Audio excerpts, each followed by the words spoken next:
one parent gets stuck being heavy, and the other parent gets to be the fun parent. And this happens when we set up this dynamic of this is your real home, this is where you live, and this is the place you visit.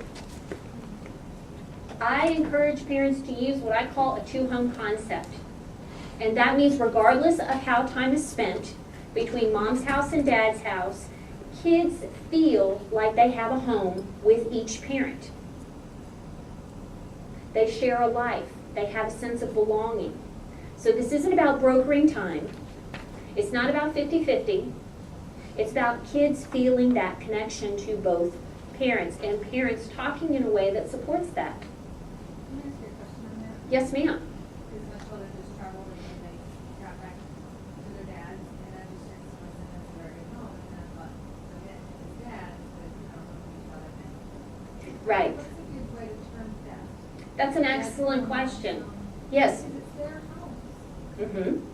I encourage parents to use words like mom's house, dad's house, you're home with mom, you're home with dad.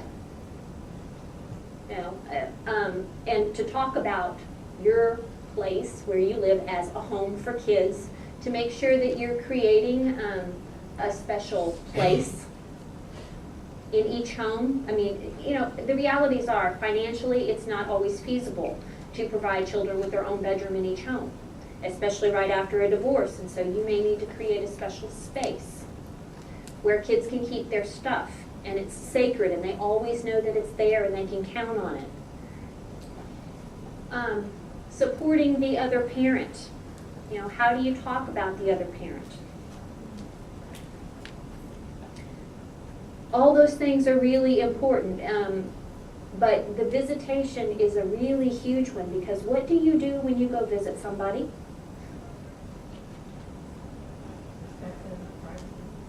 You what? You respect them. You respect them, but when you go to visit, I mean, you want to entertain your guest, right? You don't say, hey, guess what we're going to do? We're all going to fold the laundry together, and then we're going to cook supper, and would you mind taking out trash? No. We want to have a good time. And by using the word visit, we're also setting up this idea that the time is temporary, fleeting, sacred, precious. We don't want to rock the boat. So you may have, the other thing that comes up quite often is that you have one parent that says, I don't know what your problem is, they're fine in my house.